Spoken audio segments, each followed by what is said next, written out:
I think the worst side of argument that I see about Jesus' resurrection is not the Jew, although it's a bit similar to the group I will talk about. It's not the atheist, surprisingly. It's actually the Muslim. Because at least the atheist is knowingly going with the presupposition that, well, God does not exist. So that explains why they choose all their ad hoc hypotheses. However, the Muslim believes God exists. The Muslim believes that God can do miracles, this, that, and the third. So the explanation, God raised Jesus from the dead, which would make Christianity true, is right there. It's smack dab right in their faces. But they just like, well, well, Muhammad's the true prophet of Islam, so I look around it. They go for all of these other crazy theories that the atheists push, but it's worse for the reason I just articulated. Now, there are many different lines of thought. Firstly, I'm going to go over an issue in the beginning, before we even get to the argument. The primary issue the Muslim will face is going to be that the Quran and the Hadith say the Torah and the Gospels are sanctioned documents of God. They're the book. People who read it are of the book. Bit more to talk about in that specific subject, but it's not relevant to this video. However, they clearly contradict each other. Now, how they try sidestepping this is like, well, the Gospels and the Torah were corrupted. Now, what evidence do they have for this? They try looking into the Quran and Hadith. I could get into that, but I would say that there's no good evidence that the Quran or Hadith says this, but let's give them that. Let's state the obvious. Give them that last point. Let's state the obvious. Let's say the Quran and Hadith actually say this. Give them that. Why should we believe a document written 500 years after the Quran was written around 600 AD, saying that documents from under 50 years within the events they talk about, including a creed that dates to within 5 years, the 1 Corinthians 15 creed, is within 5 years of Jesus' crucifixion, are corrupted. This is saying, okay, this document over here is saying, well, this is the event in hand. The documents are like here, right? And then we have something from over here, all the way over here saying, well, this was actually corrupted. On what basis? What evidence is there?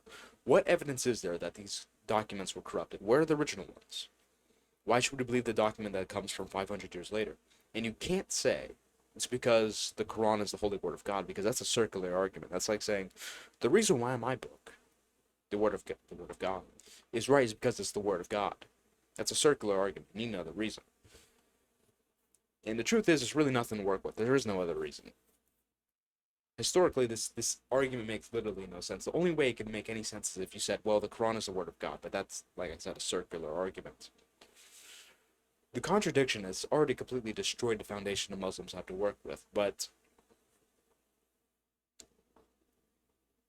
we're gonna somewhat look past that. Okay, I'm not gonna indulge in theories that say, well, Judas was the one who was crucified, because that's, that will fall in the issue of the Gospels being sanctioned, because it directly contradicts. But in any case, I thought something was stuck in my hair. In any case, I'm gonna go with someone, because some scholars say this, like Shabir Ali. Yes, they accept the facts that most scholars agree with, that, Jesus was crucified, he was buried in a tomb by Joseph of Arimathea, the tomb was found empty, the disciples came to believe this, that, and those facts, those type of facts. When we get to theories that accept the facts, we come with the same issue that I spoke about at the start of this video. The Muslims don't have any reason to deny the theory that God raised Jesus from the dead because of their presuppositions. They believe God exists, and they believe God does miracles. There's literally no reason to not accept the resurrection. The only thing preventing it is their connection to Islam. Oh, Muhammad the prophet, I can't accept this, or Muhammad can't be a true prophet, because these things can't be true at the same time. So it's very simple. I'm going to go over specific theories now. If you believe God exists and can do miracles, why choose a theory like the apparent death theory that says, well, Jesus didn't actually die? Which, first of all, that's basically impossible. Like, the odds of that happening are so low. But in any case, it doesn't even explain half the facts, right? How does it explain the conversions of Paul, James, the disciples? Or not conversions is the wrong word to use for the disciples, but Paul and James, that's the right word to use, conversions. And how do you explain the belief for the disciples? How do you explain the empty tomb? How do you explain it going against the Gospels? As we said before, that's an issue for the Muslims. How do you explain it? How ad hoc it is? What other theories are there? Because the apparent death one, that's what Shabir Ali came up with. Well, it didn't come out with, expounded. That's the right word to use. Because the thing is like, oh, well, the disciples stole the body, but the issue is the Quran sanctions the disciples. So if you take that theory, then you're saying the people who the Quran says are righteous stole the body and did something really bad that would lead to and ended up lying about it afterwards. And actually, that's another issue. I just realized that. The Quran speaks very highly of the disciples, right? What do you do about all of the evidence that the disciples were preaching the word of Jesus being the Son of God? What do you do about that? Because that's not even just the Bible. That's in Jewish history as well. If you recall, Peter, actually, no, I don't think that's from Jewish history. I think that's from secular history, that Peter was crucified upside down. Right? So that's not even from the Gospels, the corrupted Gospels. What about people like James in Jewish history who were stoned? Seeing that James is Jesus' brother, I'm sure the Quran says something positive about him.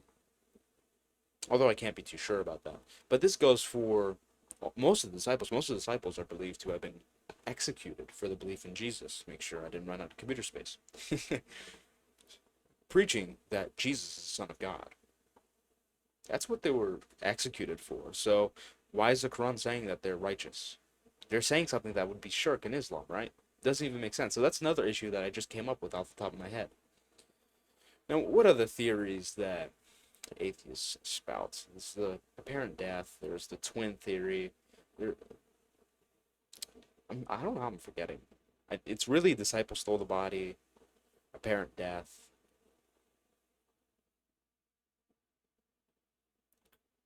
I gotta brush up. I forgot. But what I do know is I've addressed all of them in the past. None of them are good.